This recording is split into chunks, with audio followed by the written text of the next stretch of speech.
Bom dia, professor Spinacé, professor Delboni, professor Mucabe, os convidados.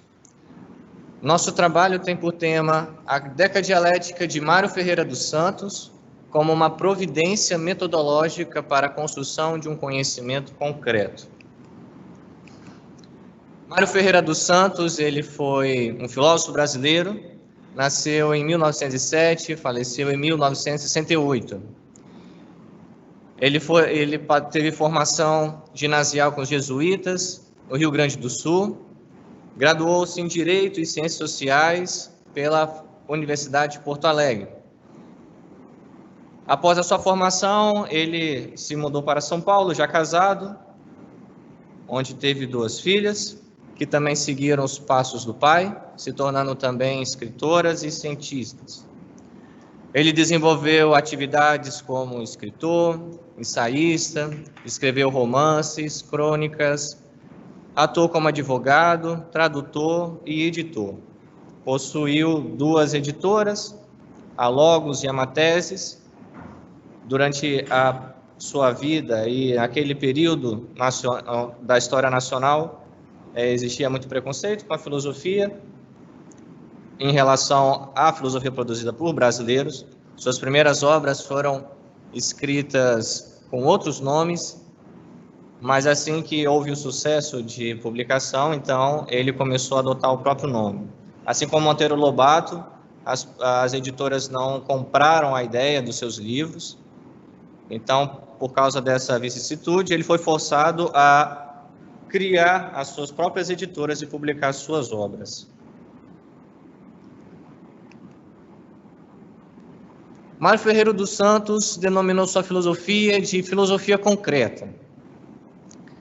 E para provar as teses de sua filosofia, ele criou um poderoso método, que é a reunião de outros tantos métodos que ele também criou. Todos os métodos estão dentro da dialética concreta, e a dialética concreta é composta, portanto, pela decadialética, pela pentadialética, pela dialética simbólica e pela dialética concreta propriamente dito, que é a dialética ontológica. O principal objetivo dessa pesquisa, portanto, é atingir uma compreensão geral do método decadialético, que faz parte da dialética concreta. Sua importância para alcançar, então, esse conhecimento concreto da realidade. Nós procuramos, na medida do possível, utilizar argumentos dedutivos para as nossas colocações. Essa pesquisa tem caráter exploratório e bibliográfico. Pela falta de material de pesquisa, a nossa principal fonte de informação foram as próprias obras do autor. Então, nós tentamos reunir em uma síntese aquilo que seria a decadialética e também os seus procedimentos metodológicos. Então, a decadialética, ela é a reunião de 2 palavras gregas, o numeral deca, que significa 10, e decadialectike, que significa dialética, e ele toma na acepção positiva, ou seja, que é o caminho de esclarecer através de ideias. Segundo Mário Ferreira dos Santos, a decadialética é a dialética dos 10 campos de raciocínio que combinam-se entre si e tornam o raciocínio dialético complexo, heterogêneo, como a heterogeneidade da própria existência. Então, assim como o método deve seguir a natureza do seu objeto de investigação, a decadialética tenta, então, incorporar a natureza heterogênea da realidade em suas providências, tornando ela, então, um método muito eficiente para a análise da realidade. A decadialética é também uma dialética antinômica, ou seja, não é uma dialética triádica como é a de Hegel. A síntese é entendida como composição e não como um terceiro termo, como é, no caso, a dialética hegeliana. A contradição na decadialética, então, é a alteridade. A tese segue-se a antítese, que, por sua vez, se torna tese. E à medida que a vida do ente ocorre cronotopicamente, ou seja, no tempo e no espaço, aquilo que é potência vai atualizando e aquilo que é tese deixa de ser para dar lugar a outro ser, que no caso é antítese. Nesse caso, tese e antítese é entendido como composição, é um tornar-se outro. A tese dá lugar à antítese, que por sua vez se torna tese e dá lugar a outra antítese. Ela possui uma lógica polivalente. Mário Ferreira dos Santos classifica diversas metodologias através de sua valência, ou seja, aquilo que vai valer na metodologia. Nós temos, por exemplo, a lógica monovalente, que ele utiliza na sua dialética concreta, que é uma metodologia do apenas sim, ou é isto ou não é.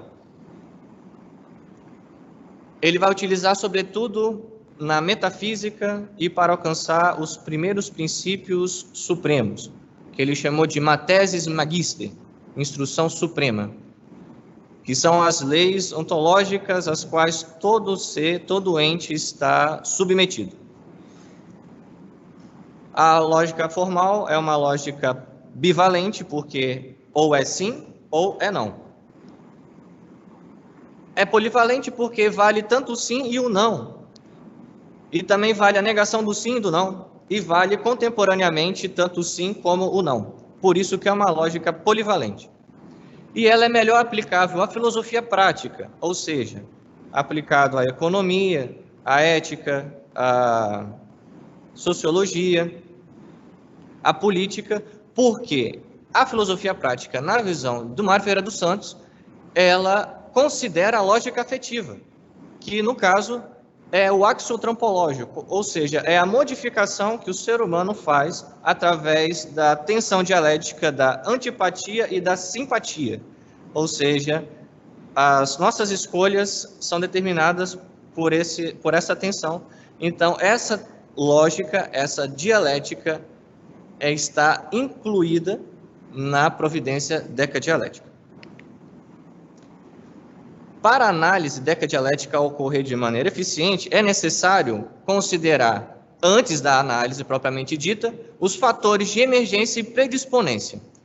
Mário Ferreira dos Santos vai dizer: tudo o que é para ser exige o que se lhe opõe para atingir o ser. Ou seja, para que potências contidas em determinado ente sejam atualizadas, é necessário que fatores predisponentes atuem sobre aquela potência. Ou seja, tomemos como exemplo a semente de árvore. Ela é uma semente ato, mas é uma árvore em potência. No entanto, por si só, a semente não pode atualizar a árvore. É necessário que algo exista exterior a ela, como a água, o sol, o solo, para que a potência, o fator emergente da árvore, possa atualizar-se. Então, nesse sentido, a primeira providência da decadialética é justamente pontuar aquilo que é emergente e predisponente no objeto de investigação. E aqui nós temos o esquema da decadialética apresentada no livro Lógica e Dialética, do Mário Ferreira dos Santos.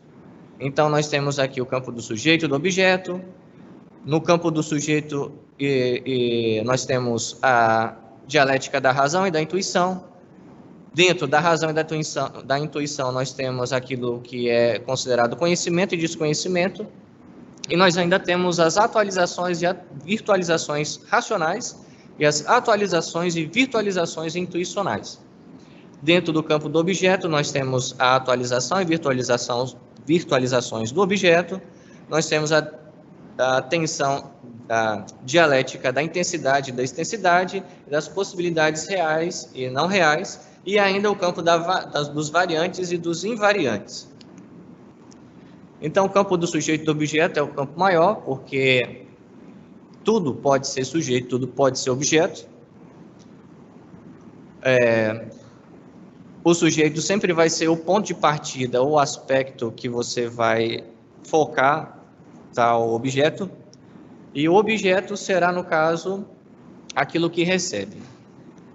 Isso é importante, por exemplo, porque se torna válido algumas proposições históricas, que hoje são, claro, consideradas não verdadeiras mais, mas que ajudam a entender e dão, inclusive, até razão para elas no tempo em que elas foram ditas. Por exemplo, quando se dizia que a Terra era o centro do universo, de fato, se nós tomarmos o homem, a Terra como sujeito, ou seja, que é de onde parte o jecto, a gente vê como verdadeira a proposição, porque, olhando da Terra, tudo que está em volta é o seu redor, é o seu contorno, e a Terra é o seu centro, onde as coisas orbitam. Agora, olhando externamente, agora com a tecnologia que nós possuímos, nós conseguimos perceber que, na verdade, quem está no centro é o Sol, do nosso sistema solar. Então, mudou-se o sujeito. A gente já não olha mais a partir do homem, mas a partir do Sol. Nós percebemos que o Sol, então, a partir das tecnologias que nós temos atualmente, é o centro do sistema solar. Logo, é o sujeito dessa nova ciência. É o sujeito dessa nova proposição, dessa nova maneira de ver o mundo. Campo da atualidade e da virtualidade, aquilo que está em ato e aquilo que está em potência. Possibilidades reais e não reais, ou seja, existe dentro das potências aquelas potências que são mais prováveis de se atualizarem e aquelas que não tanto. Né? Nós que somos cristãos, por exemplo, é bem provável que sejamos corruptos, odiemos o próximo e tudo mais, mas é uma virtualidade que nós amemos a todos. É muito mais provável uma coisa do que outra. O campo da intensidade e da extensidade diz respeito àquelas forças que fazem para fora, ou seja, que querem atualizar as coisas, e a extensidade, que quer atualizar as coisas, quer expandir, que quer ir para fora, e a intensidade é aquelas forças de conservação do ente, que tentam permanecer. É nesse caso que, por exemplo, a atualidade está mais para a intensidade e a potência está mais para a extensidade. Nós temos o campo da intensidade e da extensidade nas atualizações, ou seja, naquilo que está atualizado ainda existe a dialética da intensidade e da extensidade. No campo do sujeito, nós temos a razão e a intuição. As razões têm os seus próprios conceitos, a intuição também tem seus próprios conceitos, e eles vão, no caso, interagindo um com o outro. Campos das oposições da razão, nós temos o conhecimento e o desconhecimento. A nossa razão trabalha abstrativamente, que significa separar. Então, aquilo que a gente está conhecendo, a gente foca numa coisa e desconsidera as outras. Então, na abstração, a gente separa uma coisa e desconsidera as outras nas análises.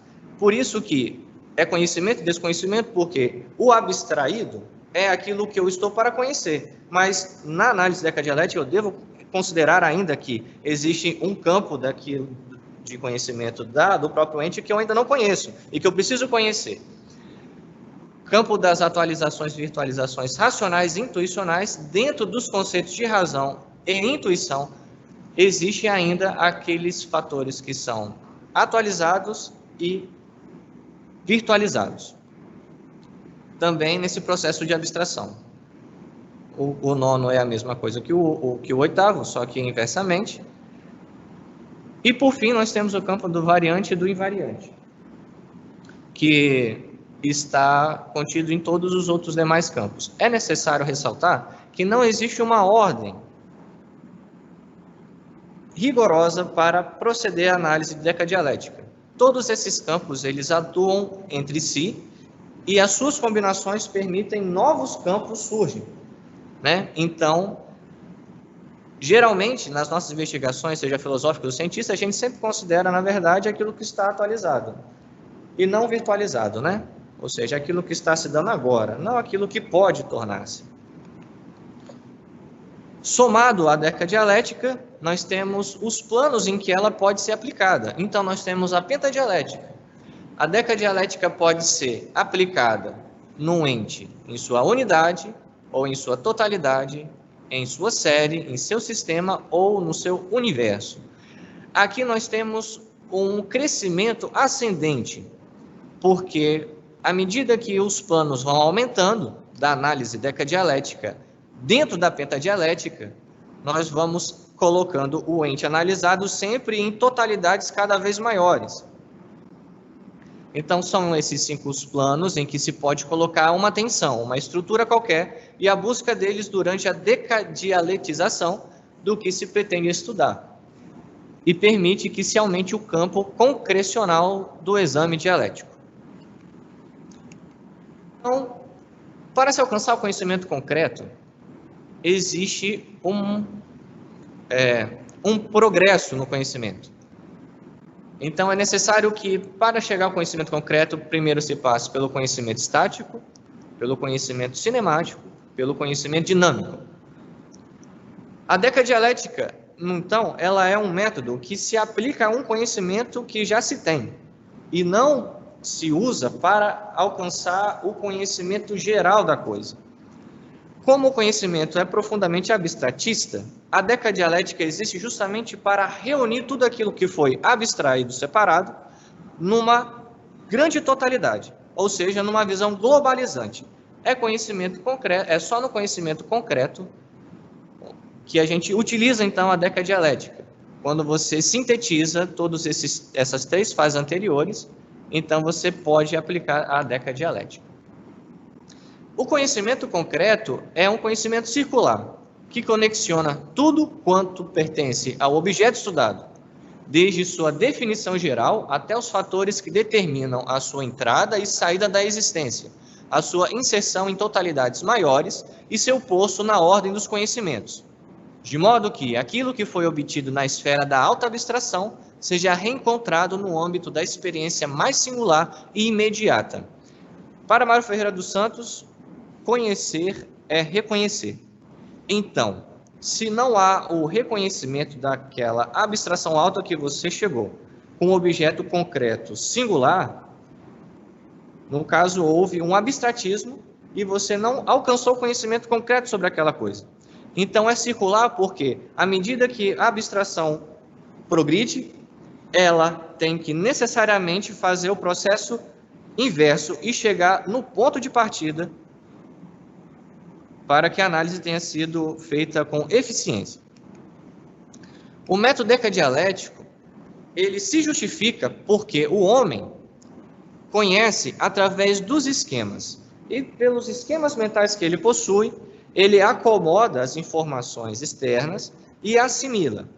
De modo que aquilo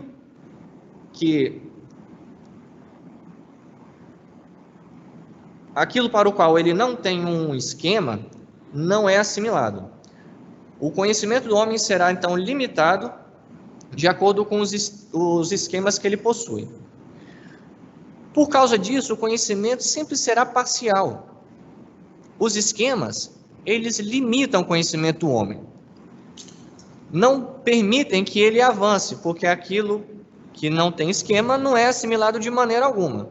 Pela análise decadialética, esses esquemas mentais que o homem possui, eles podem ser ampliados, e por isso aquilo que antes não era possível de ser acomodado e assimilado, a partir da combinação dos 10 campos, pode ser assimilado e acomodado. Então, a decadialética ela é importante justamente porque ela amplia a força conhecedora do homem. Então, nós temos a decadialética como um método heterogêneo. Ela possui a mesma natureza que o seu objeto, que é a própria realidade. Ela possui uma plasticidade que permite comportar a plasticidade, a instabilidade do mundo, o caos do mundo. Ela permite a ampliação da esquemática do homem, ou seja, permite uma potencialização do que ele pode conhecer e, ao mesmo tempo, evita o abstratismo, considerando sempre que aquilo que foi abstraído em suas últimas consequências retornem o ponto de partida do ente singular de onde saiu. Aqui está as referências que eu utilizei. Muito obrigado.